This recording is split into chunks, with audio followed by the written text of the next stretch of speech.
দেশনায়ক তারেক রহমানের নেতৃত্বে এই মুহূর্তে বাংলাদেশে যে নির্বাচিত সরকার, সেই সরকার বাংলাদেশের সবচেয়ে গ্রহণযোগ্য অবাধ নির্বাচনের মধ্য দিয়ে একটি নির্বাচিত সরকার।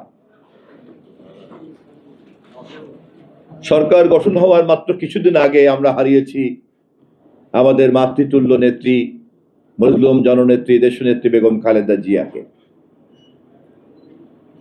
ধানের শীষের মার্কার সরকার এখন বাংলাদেশে প্রতিষ্ঠিত।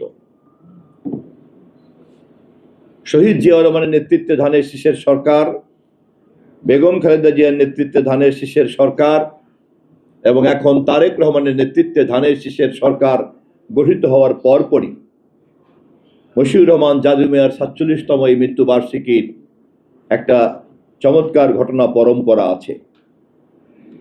সেই ঘটনা পরম্পরাটি হচ্ছে, মশিউর রহমান জাদু মিয়া হচ্ছেন সেই নেতা যিনি মৌলানা ভাসানীর ধানের শীষকে শহীদ জিয়ার হাতে তুলে দিয়েছিলেন।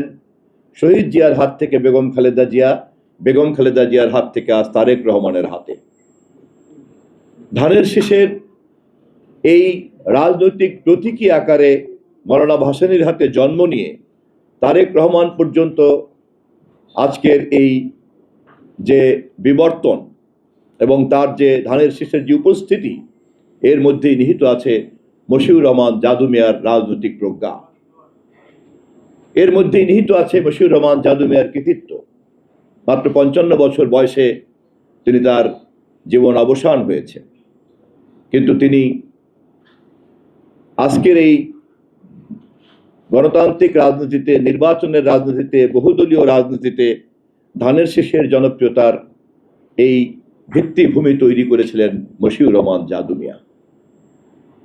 শহীদ জিয়াউর রহমানের মতো তৎকালীন সময়কার, বিশেষ করে ৭৫-এর যে প্রেক্ষাপটে পরিবর্তন ঘটেছিল, আওয়ামী লীগের খন্দকার মোস্তাকরা শেখ মুজিবের মৃত্যুর পরে যেভাবে ক্ষমতা দখল করেছিল, বাংলাদেশের শেখ মুজিব সাহেব কর্তৃক প্রথম নিয়োগকৃত প্রধান বিচারপতি সায়েম সাহেব যেভাবে নিজে নিজেই প্রধান সামরিক আইন প্রশাসকে পরিণত হয়েছিলেন, শেখ মুজিব সাহেবকে কবরে রেখে যেভাবে তার সহকর্মীরা দেশে সামরিক শাসন জারি করেছিলেন, প্রধান বিচারপতিকে প্রধান সামরিক আইন প্রশাসক করেছিলেন এবং নিজেরা যেভাবে মন্ত্রিত্ব ভোগ করেছিলেন ১৬ই আগস্ট থেকে, এবং তার পরবর্তীকালের ৩রা নভেম্বরের ধারাবাহিকতাতে যে নৈরাজ্য, সেই নৈরাজ্য থেকে যেভাবে শহীদ জিয়াউর রহমানকে সিপাহী জনতা